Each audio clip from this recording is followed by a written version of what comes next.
அப்போ கூடவே இருந்துட்டு என் உயிர், என் நகை, என் சதை அப்படின்ட்டு இப்போ வந்து உதயசூரன் நான் ஓட்டு போட்டேன் அப்படின்னு சொல்கிறேன். அப்போ ஆம்சாங்கை நீ ஏமாத்திருக்குல்ல, அப்படிதானே அர்த்தம். ஆம்ஸ்டாங்கின் குரலை கேட்டு எங்கேயோ ஒரு மூலையில் இருக்கிறவன் ஒன்றும் தெரிலப்பா, ஒரு நாள் ஏதோ ஆம்ஸ்டாங் பேச்சை கேட்டேன், நல்லா தான் பேசுகிறாரு. கான்செப்ட் முழுசாக தெரிஞ்சும் எப்படி வந்து நீ உதயசூரன் போட்டு போட்டேன், உன் கிராமத்தில் சொல்லாதம்மா கட்டு சொத்துக்களை பெருச்சாலி வச்சு கட்டினான்னு என்ன நடக்குது? அந்த மாதிரி பெருச்சாலியா ரஞ்சித். நீதி கேட்டு நெடும் பயணம்னு வரலாறுகள் கேள்விப்பட்டிருக்கேன். நீதி கேட்டு 1 கிலோமீட்டர் பயணத்தை நான் இப்போ தான் கேள்விப்படுறேன்.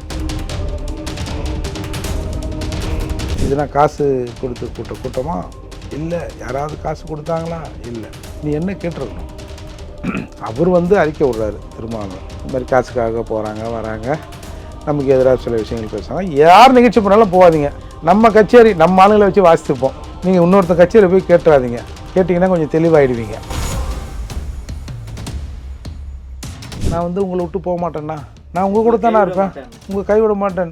இது இந்த பைபிள் வாசகம் ஒன்று இருக்குமே, உன்னை நான் விட்டு விலகுவதும் இல்லை கைவிடுவதும் இல்லைன்ற மாதிரி, நான் உன்னை கைவிட மாட்டேன்னா காலை விட மாட்டேன்னா நம்ம எல்லாம் ஒன்று தானா. அஞ்சலைன்ற ஒரு பொம்பளை, அஞ்சலை வந்து ரவுடி ஆகிட்டு பிஜேபிக்கு வந்தாளா இல்லை பிஜேபிக்கு வந்துட்டு ரவுடி ஆனாலா? இப்போ திமுகவிலே ஒரு 2-3 பேர் மாட்டிருக்கான். இவெல்லாம் ரவுடி ஆகிட்டு திமுகவுக்கு வந்தானா இல்லை திமுகவில் வந்த பிறகு ரவுடி ஆனானா? அப்போ இவங்க எடுத்த உடனே என்ன சொல்லிட்டாங்க, இது வந்து பிஜேபி இதில் இருந்து யார் திருமாவளவன் போன்ற ஆட்கள்லாம் இவங்க நம்ம சிபிஐ என்கொயரி ஆஃபீஸர் மாதிரியும் பாதி என்கொயரி முடித்த மாதிரியும் நாளே சொல்லிட்டாங்க.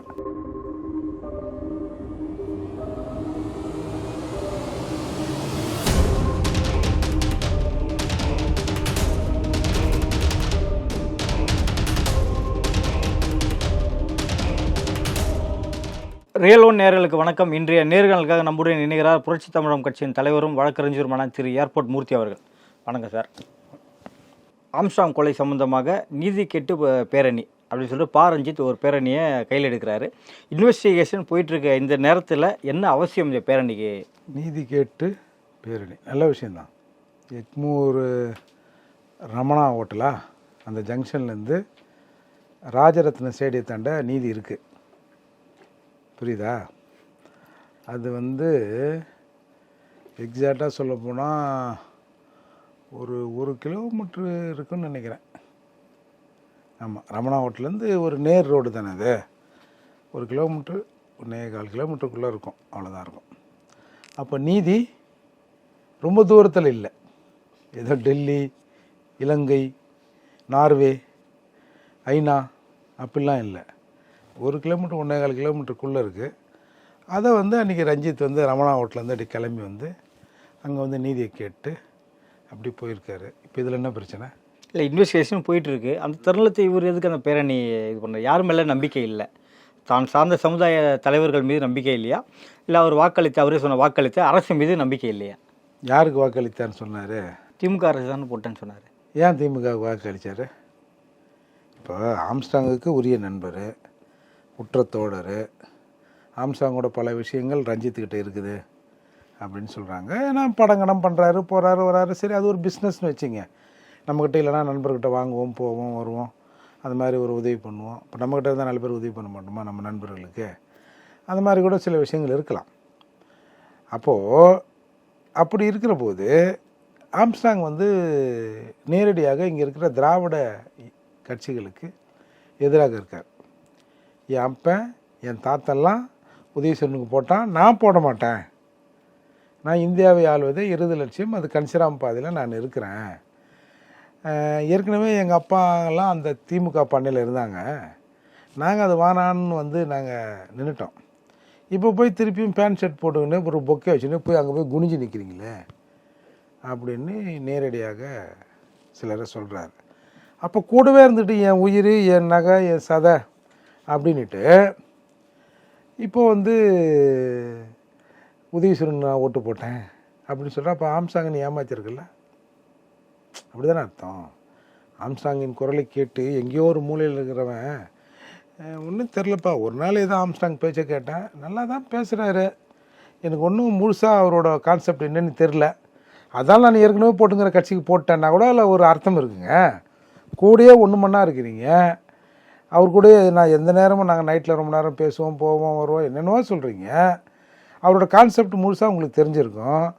கான்செப்டு முழுசாக தெரிஞ்சும் எப்படி வந்து நீ உதயசூரன் கொண்டு போட்ட? உனக்கு கிராமத்தில் சொல்ல தெரியுமா, கட்டு சொத்துக்களை பெருச்சாலி வச்சு கட்டினான்னு என்ன நடக்காது? அந்த மாதிரி பெருச்சாலியா ரஞ்சித்? ஆக இன்றைக்கு வந்து ஆம்ஸ்ட்ராங்கின் படுகொலை அப்படின்றது கூட என்னால் அதை சொல்ல முடியல. ஏன்னா கொலை செய்கிற அளவுக்கு ஆம்ஸ்ட்ராங் ஒன்றும் ஈப்ப சாப்ப இல்லை. அப்போது இதில் வந்து ஒரு பெரிய சதி, ஒரு பெரிய நெட்வொர்க் இதில் ஒர்க் பண்ணவோ தான் ஆம்ஸ்ட்ராங் மீது வந்து ஏறலாம் அப்படிங்கிற எண்ணமே வருது. இவங்க சொல்கிற மாதிரி ஒரு அஞ்சலை இல்லை வந்து ஆற்காடு சுரேஷின் தம்பி இவர்களெல்லாம் இதை நிச்சயமாக திட்டமிட்டு கனவுல கூட நினச்சி பார்த்துருக்க முடியாது. இவர் 50 கோடி 100 கோடி 2000 கோடி 5000 கோடி இன்னும் நீ கதை சொல்கிறான். ஒரு அஞ்சலை அவ்வளோ ஒர்த்தா? ஒரு அஞ்சலை கூப்பிட்டா தமிழ்நாட்டில் இருக்கிற எல்லா ரவுடியும் அந்த நெட்வொர்க்குள்ளே வந்துடுவானா? அந்த அளவுக்கு அஞ்சலை. ஒரு எஸ்பி அவரு கீழே இருக்கிற ஸ்டேஷனுங்களுக்கு ஃபோன் பண்ணி சொல்லலாம், இல்லை வேறு டிஸ்ட்ரிக்ட் ஃபோன் பண்ணி சொன்னால் கூட அவரோட பேட்சாக இருக்கணும். மாப்பிள்ள இந்த மாதிரியா நமக்கு வேண்டியவருக்கு ஒரு பிரச்சனையாது அந்த ஸ்டேஷனில், அது என்னன்னு பார்த்து கொஞ்சம் அதை நல்லபடியாக முடிச்சு விட சொல்லியா அப்படி பேட்ச்மெண்ட்டு வந்து ஃப்ரீயாக பேசிப்பாங்க. ஒரு சீனியர் ஜூனியர் வந்துட்ட பிறகு ஒரு ஆர்டர்லாம் பண்ண முடியாது. அதை கொஞ்சம் பார்த்து அது சரியாக கொஞ்சம் முடிச்சு விடுங்க, நம்ம ஆளுங்க கொஞ்சம் ஃபேவராக செய்யுங்க, இல்லை அவன் மேலே ஒரு கேஸை போடுங்கன்னு அப்படிலாம் பேச முடியாது. அப்போ கொஞ்சம் பக்குவமாக தான் அதை கொஞ்சம் பாருங்கள் சார், இந்த மாதிரி நமக்கு வேண்டியவங்க அப்படி தான் சொல்ல முடியும். அப்படி இருக்கிற போது போலீஸ்லேயே இப்படி ஒபே த ஆர்டர் அப்படிங்கிற போலீஸில் எப்படின்னா சாதாரண ஒரு கஞ்சா வித்த பொம்பளைன்னு இன்றைக்கி சொல்கிறாங்க அஞ்சலியா.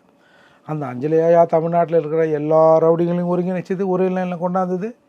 இதை நீங்கள் சொன்னால் நாங்கள் நம்பணும். திடீர்னு ஒரு இப்போ என்னென்னா யூடியூப் சேனல்கள் பலது உண்மையை பேசுது. இந்த மெயின் ஸ்ட்ரீம் மீடியான்றானும்ல எல்லாவனுக்கும் ஏதாவது ஒரு பிரேக்கிங் நியூஸ் வேணும். என்ன நியூஸு? 6 செல்ஃபோனை நேற்று கண்டுபிடித்தார்கள், 7ஆவதாக ஒரு செல்ஃபோன் இன்றைக்கி மாட்டுது அப்படி தூக்கி உடனே சத்தத்தை விடுறது, அவன் ஒரு மியூசிக் பிரேக்கிங் நியூஸை விட்டு 7ஆவதாக ஒரு செல்ஃபோன் கிடச்சிச்சு. ஐயோ, சும்மாக்கிற ஃபோனு இப்படி குனிஞ்சு மூஞ்சி கழுவுறோம், பக்கெட்டில் விழுந்துடுது. உடனே துடிச்சு பிடிச்சி பக்கெட்லேருந்து எடுத்து போய் சர்வீஸ் சென்டரில் கொடுத்தா, ஏங்க டேட்டாலாம் போச்சுங்க, இது எடுத்தோம்னா எல்லா டேட்டாவும் போயிடும்ன்றான். இதுதான் எதாச்சான உண்மை. என்னவோ போட்டாங்களாம், அது கொசத்தில் யாத்திரத்துமே போட்டாங்களாம், அது சேருக்குள்ளே போயிடுச்சான், உதிரி பாகங்களாம் உடச்சி போட்டானா. இதுனா இது இந்த சின்ன பசங்களாம் இது ஸ்க்ரம்பிள் கேமு ஏதோ ஒன்று இருக்குங்க, இல்லை இப்படி கழிச்சு போட்டோம்னா ஒன்று எடுத்து அடுக்கும் தெரியுமா, இந்த எல்கேஜி யூகேஜி சின்ன பசங்களுக்கு அந்த மாதிரிலாம் நம்மளை நினச்சிக்கின்னு. இல்லை வீசப்பட்ட பார்த்தீங்கன்னா எங்கேயோ ஒரு நகரத்தை சேர்ந்த ஒரு கவுன்சிலர், அவர் எப்படி இதுக்குள்ளே வர்றார்? இது ஒரு கேள்வியாக இருக்கு. அஞ்சலை என்னமோ இவங்க இப்போ தமிழ்நாட்டில் இருக்க எல்லா போலீஸையும் ஒருங்கிணைக்கிற பவர் வந்து டிஜிபி கிட்டே இருக்குது, இன்ஸ்ட்ரக்ஷன் பண்ணலாம். இப்போ திமுக தலைவர் இருக்கார், அண்ணா அறிவாலயத்திலேருந்து அமைப்பு செயலாளர் இல்லை தலைவர் நினச்சார்னா கடைக்கோடியில் இருக்கிற மாவட்ட செயலாளர் இல்லை ஒன்றிய செயலாளர் ஒரு கிளை முகாம் செயலாளர் வரைக்கும் அவங்க வந்து அவனை கட்டுப்படுத்தலாம், அவனை நீக்கலாம், எடுக்கலாம், போகலாம். அப்படிலாம் அஞ்சலியை காட்டுறானுவோ. அப்போது இது எல்லாம் நமக்கு வந்து என்ன பண்ணுறது, கேட்கிற நிலையில் நாம் இருக்கிறோம். இல்லை எதையும் அவனை வந்து செய்ய வைக்கிற அந்த நிலையிலும் நம்ம மக்கள்லாம் இல்லை. அது எதாச்சான நிலை அதுதான். அந்த நிலையில் நீங்கள் முதல்ல சொன்ன மாதிரி இவர் நீதி கேட்டு நெடும் பயணம்னு வரலாறுகள் கேள்விப்பட்டிருக்கேன். நீதி கேட்டு 1 கிலோமீட்டர் பயணத்தை நான் இப்போ தான் கேள்விப்படுறேன். அதில் வேற எடுத்த உடனே வந்து இதுனா காசு கொடுத்து கூட்டமா இல்லை, யாராவது காசு கொடுத்தாங்களா? இல்லை. நீ என்ன கேட்டிருக்கணும்? அவர் வந்து அறிக்கை விடுறாரு திருமாவளவன், இந்த மாதிரி காசுக்காக போகிறாங்க வராங்க, நமக்கு எதிராக சில விஷயங்கள் பேசுவாங்க, யார் நிகழ்ச்சி பண்ணாலும் போகாதீங்க, நம்ம கச்சேரி நம்ம ஆளுங்களை வச்சு வாசித்துப்போம், நீங்கள் இன்னொருத்தர் கச்சேரி போய் கேட்டுறாதீங்க, கேட்டிங்கன்னா கொஞ்சம் தெளிவாகிடுவீங்க அப்படின்னு கூட அவர் வந்து மறைக்கிறாருன்னு வைங்க. இவங்க உடனே அந்த மீட்டிங் எடுத்த உடனே யாராவதுக்கா காசு கொடுத்தோமா, நீ என்ன கேட்கணும், காசு வாங்கின்னு எங்களுக்கு கூட்டுறன்னு சொல்கிறியே, காசு கொடுத்தவன் பேரை சொல்ல வேண்டியதானே நீ, அப்படி இல்லை கேட்கணும். இதெல்லாம் பேசி முடிச்சுட்டு சரி நல்ல விஷயங்கள் அதில் வந்து நம்ம உண்மையிலே அதில் அந்த கூட்டத்திலேயே பேசியவர்கள்லையே அப்பழுக்கு இல்லாமல் வெள்ளந்திரியா உண்மையிலேயே ஆம்ஸ்டாங் மரணத்திற்கு ஆம்ஸ்டாங்கோடு நெருங்கி பழகலாம் கூட, அப்புறம் ஆம்ஸ்டாங் அண்ணன் மறைவுக்கு பிறகு அது விஷயத்தெல்லாம் தெரிஞ்சு பேசின ஒரே உண்மையான ஆள் யாருன்னா மன்சூர் அலிகான் தாங்க மனுஷன். மிச்சம் எல்லாருக்குமே ஏதோ அதில் அப்படியே பேசுகிறாங்க. அப்போ பேசிட்டு அண்ணா நான் வந்து உங்களை விட்டு போக மாட்டேன்னா, நான் உங்கள் கூட தானே இருப்பேன், உங்கள் கைவிட மாட்டேன். இது இந்த பைபிள் வாசகம் ஒன்று இருக்குமே, உன்னை நான் விட்டு விலகுவதும் இல்லை கைவிடுவதும் இல்லைன்ற மாதிரி, நான் உன்னை கைவிட மாட்டேன்னா காலை விட மாட்டேன்னா, நம்ம எல்லாம் ஒன்று தானா, எல்லாம் ஒன்று தான். அப்போ ஏன் இது, அப்போ எதுக்கு முதல்ல கேட்டு நீ காசு கொடுத்து கூட்டணுமான்னு, அப்போ அதை கேட்டுக்கூடாதுல்ல. என்ன தான் ட்ராமா இது சார். இன்றைக்கி ஆம்ஸ்டாங்கோட அந்த சம்பவம் எனக்கு கொலைன்னு கூட அதை என்னால் அதை சொன்னால் கூட நான் அசிங்கமாக தான் பார்க்குறேன். அந்த சம்பவத்தில் சரியான போக்கில் விசாரணை போகலை அப்படிங்கிற மாதிரி கதை போகுது. கதையில் ரொம்ப சீரியஸாக கதை போகிற போகுது. இடையில பப்புன்னு வருவானும்ல, சும்மா ஒரு பாட்டுக்கிட்டு பாடி ஒரு ஆட்டங்கட்டம் போட்டு, அந்த மாதிரி தான் நான் திருமாவளவனையும் ரஞ்சித்தையும் பார்க்குறேன். வேறு ஒன்றும் பெருசாக இல்லை. நான் பப்புன்றதுக்காக இவங்க எது சிரிப்பு காட்டுறானுங்க மட்டும் நினச்சிடாதீங்க. பப்புன்கள் கூத்து அந்த மாதிரி விஷயங்களில் ரொம்ப முக்கியமானவர்கள். ஏன்னா டக்குன்னு ஒரு திரௌபதி வரலன்னு வச்சிங்களேன், பப்புன் திரௌபதியாக புடவை கட்டின்னு வந்துடுவான். ஒரு துரியோதனன் இல்லைன்னு வச்சுங்க, டக்குன்னு அவருக்கு ஏதோ ஆகிப்போச்சு, டக்குன்னு துரியோதனா ஒரு மீசை வச்சிங்கன்னு பப்புன்னு வந்துடுவான். அந்த மாதிரி இவர்கள் எல்லா வேஷத்தையும் போட தெரிந்தவர்கள். இவங்களுக்கு தெரியும் எந்த சீனில் எதை விட்டா எது சரியாக இருக்குன்னு இவங்களுக்கு தெரியும். இது எல்லாமும் மக்களுக்கும் ஓரளவுக்கு தெரியும். நீங்கள் நேற்று மரியாதைக்குரிய பிஎஸ்பி கட்சியிலேருந்து அந்த 16வது நாள் படத்திருப்பு நடத்துகிறாங்க. நான் கூட போயிருந்தேன். இப்போ நாங்கள்லாம் எல்லோரும் பேசணும். அதில் கூட ரஞ்சித் வந்தாப்புல. அதாவது முதல் நாள் இறப்பில் அந்த சம்பவத்தில் மருத்துவமனை, அப்புறம் அந்த வீட்டுக்கு கொண்டு வந்தது, பள்ளிக்கூடத்துக்கு கொண்டு வந்தது, அங்கே வச்சது, அப்போ இருந்த அந்த தெம்பு இப்போது அவர்கிட்ட இல்லை. வந்தார், கொஞ்ச நேரம் உட்காந்தார், படம் திறந்தாங்க, ஏதோ ஒரு புக்கை மாதிரி ஒன்று வெளியிட்டார், சின்ன புக்கை. அது அவங்க நிகழ்ச்சி தொகுப்பாளர்கிட்ட கூட சொல்ல போல இது. அந்த படத்துக்கு முன்னாடி இன்னொரு படத்தை கொடுத்தாரு. அப்புறம் ஒரு 2 நிமிஷம் பேசினார், அப்படியே டக்குன்னு போயிட்டார். அந்த எந்து தான் சாவுன்னா நான் தான் போனோம், கல்யாணம் நான் தான் மாப்பிள்ளை அப்படின்னு ஒரு 4-5 நாளாக ஒரு மாதிரியா ஆக்ட் கொடுத்தாங்க இல்லையா, அதெல்லாம் நேற்று இல்லை. எதனால் அது ஒரே நாளில் காணாமல் போயிடுச்சு சார்? இல்லை, இன்றைக்கி இப்போ சீன் பை சீன் மாறுதில்ல. ஆம்ஸ்டாங்க்கு பிறகு ரஞ்சித் அவர்கள் வந்து தலைவராக வரப்போகிறாருன்னு அவர் கிளப்பிவிட்டாரா, இல்லை யார் கிளப்பிவிட்டா, இல்லை அவங்க ஆதரவாளர் கிளப்பிவிட்டாங்களா அப்படின்னும் போது ஆம்ஸ்டாங் இடத்துக்கு ரஞ்சித் வருவதற்கு ரஞ்சித்துக்கு என்ன இருக்குது அப்படின்னு கேட்டாங்க. அப்படியே வந்து பிஎஸ்பி கட்சி அவ்வளோ மொக்கையா, ஆம்ஸ்டாங்க்கு அடுத்தபடியாக அதில் வந்து தலைமை ஏற்பதற்கு ஒருத்தர் கூட இல்லையா அப்படின்ற மாதிரிலாம் கேள்விகள் வந்த உடனே எனக்கு அந்த மாதிரி எண்ணம் இல்லை அப்படின்னாரு. அப்புறம் வந்து எல்லாரும் சிபிஐ விசாரணை கேட்குறோம். சார் நம்ம எப்படின்னா, இது எப்படி நான் சொல்கிறது, எப்படின்னா எல்லாரும் ஒற்றை கோரிக்கையில் சொல்கிறோம். இப்போ நமக்கு யார் முக்கியம், மாயாவதி அவர்கள் முக்கியம், அவர்கள் கட்சி தேசிய கட்சி தலைவர். அந்த அம்மா ஒரே வார்த்தையில் சொல்லிட்டாங்க, மாநில அரசின் தலையீடு இதில் இல்லை என்று சொன்னால் சிபிஐ விசாரணைக்கு உத்தரவிடணும். ஃபைன், மாயாவதி தாண்டி நம்ம என்ன சிந்திக்க போகிறோம்? அந்த அம்மாவுக்கு டே பை டே நடக்கிறது இங்கே தெரியாது. அவங்க ஏதாவது அங்கே அந்த அஞ்சலி செலுத்துக்கு வருவதற்கு முன்னால் அவங்களும் உளவுத்துறையில் ஆள் வச்சுருப்பாங்கள்ல, அது என்ன ரிப்போர்ட்டு ஏதுன்னு கேட்டு தானே அந்த அம்மாவும் பேசுகிறாங்க. டே பை டே நம்ம பார்க்குறோம்ல, அவங்கள விட கூடுதலாக நமக்கு அந்த விஷயம் தெரிஞ்சிருக்கணும். அவங்க அப்டேட் ஆகிறதுக்கு முன்னாடி நமக்கு அப்டேட் ஆகிருக்கணும்ல, நேரடியாக பார்க்குறோம்ல. அப்போது அந்த சரண்டர் பண்ணதில் இருந்த மாறுபாடு, அப்புறம் குற்றவாளிகள் ஓடினது, அந்த சிசிடிவி பதிவுகள், அந்த உருவ ஒற்றுமை, மாட்டினவன் கையெல்லாம் பார்த்தா எல்லாம் டோபோ ஆகுது, பாவமாகுது. எல்லாம் இந்த இதுங்கெல்லாம் வந்து ஜெயிலில் பக்கெட் எடுத்து வைக்கிறதுங்க, துணி துவைக்கிற மாதிரி இருக்கிறாங்க பாவம். வந்து அது அப்புறம் வந்து அதுக்கு மேட்ச் ஆகலை, சரண்டர் ஆனது அங்கே ஒன்று இங்கே ஒன்று. இதுக்கு அடுத்து அப்படி ஒரு முக்கிய ஆவணம் கிடைக்கிது, அந்த ஆவணத்தை தொலைச்சா மாதிரி அந்த என்கவுண்டர். அப்போ இதையெல்லாம் பார்க்குற போது நாம் வலியுறுத்த வேண்டியது ஒன்றே ஒன்று தானே, சிபிஐ விசாரணை தானே. நமக்கு வந்து நம்ம என்னென்னா அரசாங்கத்தின் மீது குறை சொல்லலை, நம்ம போலீஸ் மீதெல்லாம் நம்ம குறை சொல்லலை. என்னத்துக்கு கொஞ்சம் நீங்கள் ரெஸ்ட் எடுங்களேன், டெல்லியிலேருந்து வரட்டுமே போலீஸே, வந்து கண்டுபிடிக்கட்டுமே.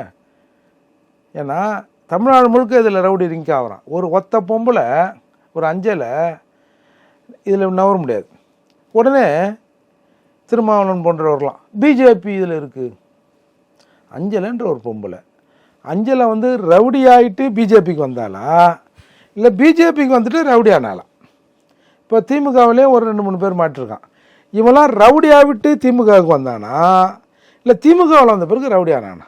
தமாகவிலேருந்தும் ஒருத்தர் இருக்கிறான், அவனும் ஏற்கனவே ரவுடியா, இல்லை இங்கே வந்த பிறகு தமாக அதுக்கு ஒரு பயிற்சி வச்சுருக்கா, திமுக அதுக்கு ஒரு பயிற்சி கூடமா, பிஜேபி அதுக்கு ஒரு தாமரை அலுவலகத்தில் ஒரு பயிற்சி கூட வச்சுருக்காங்களா.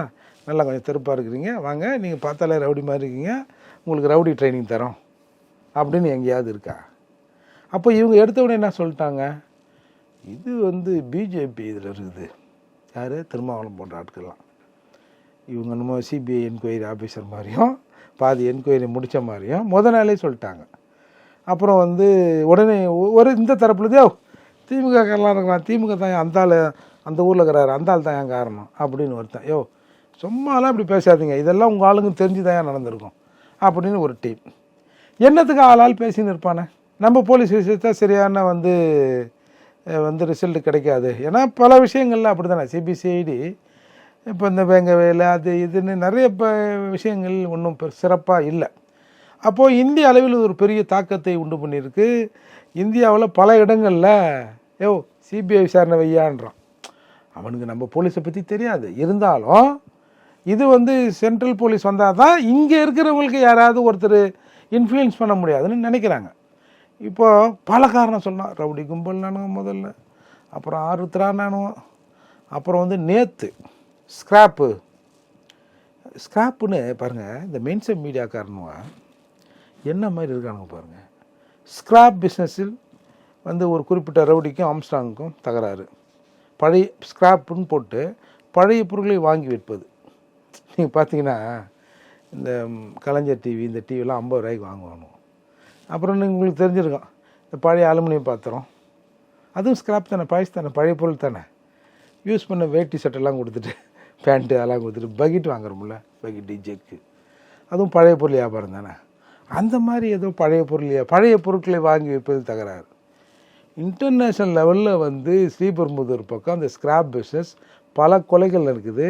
யார் அங்கே வந்து எம்பி எம்எல்ஏவாக இருக்கிறார்களோ, இல்லது யார் ஆட்சியாளராக இருக்காங்களோ அவங்க கண்ணசிவு இல்லாமல் அங்கே ஒரே ஒரு பீஸ் இரும்பு கூட வெளியே வராது. இந்த கார் கம்பெனிகள்லாம் இருக்குல்ல, அதோட உதிரி பாகங்கள் தயாரிக்கிறாங்கல்ல, கார் கம்பெனி, அந்த ஷீட்லாம் இருக்குல்ல மெட்டல், அது அந்த காப்பரு செம்பு அது இதுன்னு அதில் வந்து சிலது வந்து முறைப்படி வரும், சிலது முறையில்லாமல் வரும். அதில் கோடிக்கணக்கில் அது வந்து பிஸ்னஸ். அதை இவனுங்க போடுறானுங்க. பழைய பொருளில் வாங்கிறதுல சண்டை ஆகி போச்சு. இன்னும் மோர் மார்க்கில் முன்னெல்லாம் பழைய பொருள் விற்பாங்கள்ல, இப்போயும் ஒரு சைடில் விற்றுனுக்குறாங்க. அந்த மாதிரி ஏதோ பிஸ்னஸ் பண்ணி இவங்கள மோட்டிவ்னாங்க. இன்றைக்கி பார்த்தீங்கன்னா காலையில் பிரேக்கிங் நியூஸு, மணல் குவாரி இப்போ தான் கொஞ்சம் கொஞ்சமாக நெருங்குறாங்க. இப்படி மணல் குவாரி வரைக்கும் இப்போ வந்திருக்குது. மணல் குவாரி அப்படின்னோடனே அது ஒரு பிரேக்கிங் நியூஸ். இப்போ எல்லாம் வரும்போது, இப்போ இங்கே நம்ம இன்ட்ரிவ் வரும்போது ஒரு 5-6 பேர் ஃபோன் பண்ணி, என்ன மணல் குவாரி இருந்தாங்களா, அது என்னண்ணா தெரியுமாண்ணா, இப்போ என்னப்பா அதுக்கு, சரி மணல் குவாரி ஓனர் யாருன்னு சொல்லிட்டாங்களாப்பா, அது யார் வந்து அது ஒரிஜினல் ஓனர் பினாமி பேரில் அது நடக்கிறதா, இல்லை ஒரிஜினல் ஓனர் பேர்லேயே நடக்குதா, அதெல்லாம் சொல்லிட்டாங்களாப்பா. இல்லைண்ணா இது திருவூரில் மணல் குவாரி, சரிப்பா வெயிட் பண்ணுவோம்ப்பா அப்படின்னு நம்ம சொல்கிறது. ஏன் சொல்ல வரேன்னா, இவர்களுக்கு வந்து இது வந்து ஒரு பிரேக்கிங் நியூஸ் மாதிரி. கவர்மெண்ட்டுக்கு டெய்லி ஏதாவது தீனி போட்டுன்னு இருக்கோம்ப்பா. சும்மா போலீஸ் சும்மா நிற்கிறது இல்லை.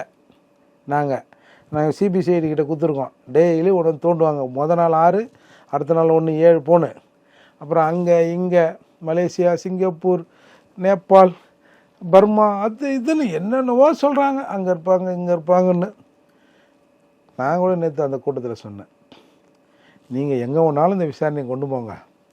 நாங்கள் என் மாயாவதி வந்து எங்கே ஆரம்பித்தாலும் அங்கேயே தான் நானும் நிற்கிறேன். சிபிஐ விசாரணை வேணும்னு தான் நாங்கள் நிற்கிறோம் அப்படின்னு தான் நம்ம சொன்னோம். அதால் இதில் இந்த மாதிரி பல திருப்பங்கள் நிறைந்த திரைப்படத்தில் ரஞ்சித் அடிக்கடி நடிகலையில் வருவார், திருமாவளவன் வருவார். அப்புறம் பார்த்தா கடைசியில் எல்லாரும் ஒரே இடத்துல மீட் பண்ணிப்பாங்க. ஹே, நீயும் திமுக ஓட்டு போட்ட, நானும் திமுக ஓட்டு கேட்டேன், அப்புறம் என்ன அப்படின்ற மாதிரி இதில் வந்து இதை வந்து சிதைக்கிற வேலையாக தான் நான் பார்க்குறேன். இவங்களுக்கு உள்ளுக்குள்ளே உண்மையில் அந்த ஒரு மனிதனை இந்த சமூகம் இழந்திருக்கு. நேரடியாக வந்து இப்போ இந்த அப்துல் கலாம் இருந்தார்ல, அப்துல் கலாமை வந்து தமிழக மக்கள் நேசித்த அளவுக்கு அப்துல் கலாம் தமிழக மக்கள் நேசித்தாரான்னா சுத்தமாக இல்லை. நீங்களாம் ஆமான்னுவீங்க, நான்லாம் சுத்தமாக 1% கூட இல்லை. மக்கள் நேசித்த அளவுக்கு அப்துல் கலாம் தமிழக மக்கள் நேசிக்கலன்னு சொல்லுவேன். அதே போல் அதற்கு நேர்மாறாக இந்த மக்களே ஆம்ஸ்ட்ராங் நேசித்தார். ஆம்ஸ்ட்ராங்கை மக்கள் நேசித்தார்கள். அதால் தான் தமிழ்நாடு முழுக்க இன்றைக்கி ஆம்ஸ்ட்ராங்குக்கு நினைவஞ்சலி செலுத்தப்படுது. நேற்று எவ்வளோ பேர் அழுகுறாங்க சார். வரவெல்லாம் அப்படியே அழுது, நம்ம வீட்டில் யாராவது செத்தா கூட அப்படி அழ மாட்டாங்க பொழுது, அப்படி அழுது கண்ணீர் அடிச்சுட்டு போகிறாங்க. எனக்கு கூட 2 மரணங்கள். எங்கள் அப்பா மரணம் ஒன்று என்னை ரொம்ப பாதிச்சது. ஏன்னா எங்கள் அப்பா ஒரு தடவை சொன்னார், நான் துடுக்காக ஒரு வேலை செஞ்சுட்டேன். எங்கள் அப்பா சொன்னார், அப்போ எங்கள் அப்பா சர்வீஸில் இருக்கார், எஸ்ஐயாக இருக்கார். ஏண்டா அது என்கிட்ட சொல்லியிருந்தா நான் யாரையாவது ஒரு 2 ஆளுக்கிட்ட சொல்லி, ஒரு 2 ரவுடி பசங்கிட்ட சொல்லி அது என்னன்னு பாரு நிரூபணேன், நீ எதுக்குடா அந்த வேலையை செஞ்சேன்னாரு. ஒரு அப்பா இதெல்லாம் வந்து எப்படா இப்படி செய்கிற போகிற வரன்னு சொல்லாமல் அந்த மாதிரி சொன்னார். அவரோட இறப்பு என்னை மிகவும் பாதித்தது. அதுக்கடுத்து என்னை பாதித்த இறப்புனா அண்ணன் ஆம்ஸ்ட்ராங்கு தான். ஏன்னா நம்ம நேரடியாக பார்க்குறோம். அந்த அந்த இறப்பு நிகழ்ச்சிக்கெல்லாம் போனால் எவ்வளோ பேர் அழுகுறோம். இவங்கெல்லாம் எவ்வளோ பேர் அவர்கிட்ட இப்போ எல்லார்கிட்டையும் தான் பணங்குது. இப்போ ஒருத்தர்கிட்ட 1450 கோடி ரூபா அவரோட சொந்த சொத்து மதிப்புன்றாங்க. இன்னமும் டீசல் போடணும், கல்யாணத்துக்கு வந்தால் காசு கொடுக்கணும், அதுக்கு வந்தால் காசு கொடுக்கணும், இதுக்கு வந்தால் காசு கொடுக்கணும். இன்னும் கஞ்சிக்கு இல்லை, நான் கீழே உட்காந்துங்கிறேன், மேலே உட்காந்துங்கிறேன், வந்து சாப்பாட்டுக்கு வழி இல்லை, அரிசி வந்துனுக்குது, இப்போ தான் வந்து தக்காளி வாங்கி வரதுக்கு ஆள் அமைச்சிக்கிறேன், இப்போ தான் ஒருத்தன் வந்து 50 ரூபா கொடுத்தான், இப்போ தான் தக்காளி வாங்கினதுக்கு சும்மா ஒரு 4 தக்காளி வாங்கினாப்பா அப்படின்னு அமைச்சிக்கிறன்ற மாதிரி தலைவர்கள் இந்த நாட்டில் இருக்கிற போது ஒரு மனிதன் பல விஷயங்களை செஞ்சு இன்றைக்கி பண்ணியிருக்காரு. அதால் இவரோட கொலைகளை வந்து அந்த சம்பவத்தை நீர்த்து போக வைக்கிற மாதிரி அந்த நினைவுகளை, அந்த எரிச்சலை தணிக்கிற வகையில் பல பேரை வந்து தூண்டி விட்டாங்க. அதில் பிரபல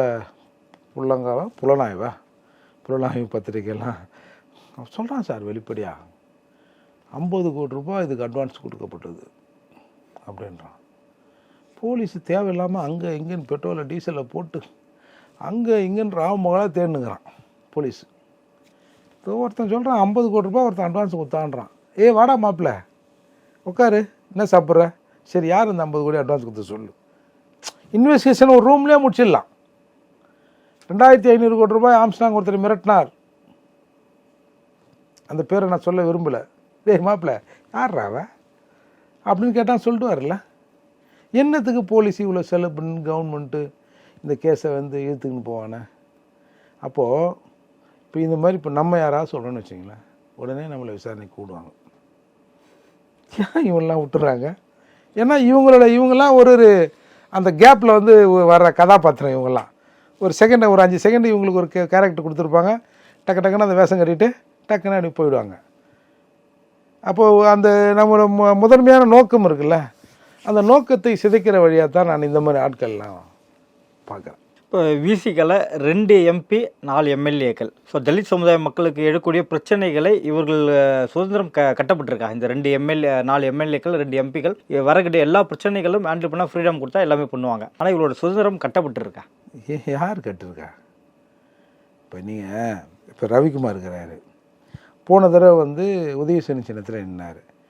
சரி, அண்ணாரிவாளத்தில் செயினகத்துமே கட்டி விட்டாங்கன்னு கூட சொல்லலாம். இப்போ பானை தானே, ரெண்டுமே அங்கீகாரம் தானே. உதயசூரியன் சின்னத்தில் நின்ன போது கூட நீ வந்து நம்முடைய மதிப்புக்கும் மரியாதைக்கும் அன்புக்கும் பாசத்திற்கும் ஒழுக்கத்திற்கும் உரிய பொன்முடி அவர்களின் துணைவியார் காலில் போய் விழல. சுந்தமாக நின்று யோ வாங்கிட்டியா அங்கீகாரம் அப்படின்னு எதுவுமே டக்குன்னு காலில் போட்டார. இப்போ ஒரு இடத்துல நகை வச்சுருக்கோம், அடமானத்தில் இருக்குது அடமானத்துக்கு இருக்குதுன்னு ஒன்று டக்குன்னு அடமானத்துலேருந்து மீட்டோம் அப்படின்னு டக்குன்னு எதுவுமே வித்துட்டான் பாரு. இந்த மாதிரிலாம் இருக்குது இது. அப்போது இவர்கள் யார் கேட்க வேணான்னு சொன்னது?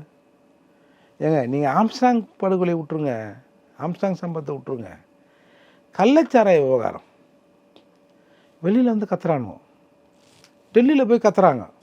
அந்த அம்மா கரெக்டாக சொல்லிச்சு, அப்பா நல்லா கூவுற, ஆனால் இந்த கூவுறதை நீ தமிழ்நாட்டு சட்டமன்றத்தில் கூவியிருக்கணும்.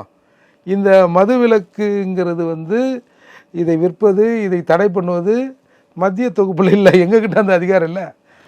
அவனாக பார்த்து அந்தந்த மாநில அரசுகளாக பார்த்து அதை தீர்மானிக்கிற மாநில பட்டியலுக்கு இது பார்த்து நீ வந்து ஏதோ 40 இங்கே வந்துட்டு அங்கே போப்பான்னாங்க.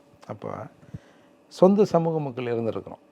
கிட்டத்தட்ட 70 பேரில் ஒரு 3/4 பேர், ஒரு 90% of people belongs to Paraiyar community. எங்கள் ஆளுங்க தான். ஏன்னா எங்கள் இடத்துல தானே அது விற்றுது. இப்போ வேறு ஒரு இடத்துல விற்றுருந்தா வேறு ஒரு கம்யூனிட்டி சேர்த்துருக்குன்னு வச்சுங்க. அப்போ அதுக்கே நாங்கள் அசரில்ல. நாங்கள் போய் என்ன கேட்டோம், ஏன் அதான் டாஸ்மார்க் தான் இருக்குது, இதையே வாங்கி குடிச்சிங்க அப்படின்னு கேட்டோம்னா, இப்போ நான் இப்போ இதையா வாங்கி குடித்தானா நான் முதல் நாளே சொல்கிறேன், 1000 நான் சொல்லுவேன்.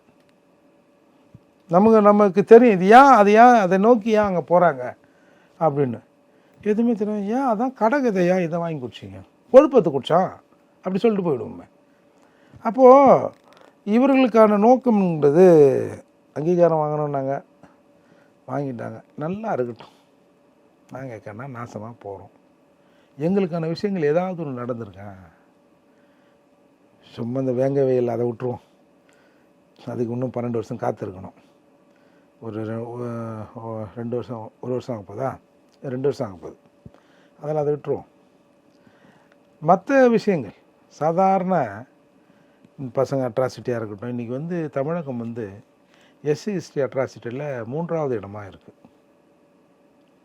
கொலைகள் கண்ணாமலாம் நடக்குது. உடனே அதுக்கு திமுக தரப்புலேருந்து சொல்கிறாங்களோ இல்லையோ, கடந்த ஆட்சியில் இவ்வளோ கொலை நடந்தது, இப்போது பிஜேபி இவ்வளோ ரவுடிங்களை வச்சுக்குது. சரி, ரவுடிங்களை வச்சுக்குது இல்லை, இதுனா டெல்லி மாதிரி என்ன போலீஸ் வந்து சென்ட்ரல் கவர்மெண்ட் கையில் இருக்குது, ஸ்டேட் கவர்மெண்ட் கையில் தானே இருக்குது. இதாண்டா சந்தர்ப்பம், புடுறா எவன்லாம் பிஜேபியோட புடுறா, ஏய் என்ன ஒரு மாதிரி ஆகிற, நீ ரவுடியா பிடி ரவுடின்னு போடு, பிடிச்சி போடுங்களேன். அந்த அதிகாரம் கூட தானே இருக்குது. நீங்கள் தானே சொல்கிறீங்க. எல்லா ரவுடி போயெல்லாம் அங்கே சேர்ந்துட்டான்.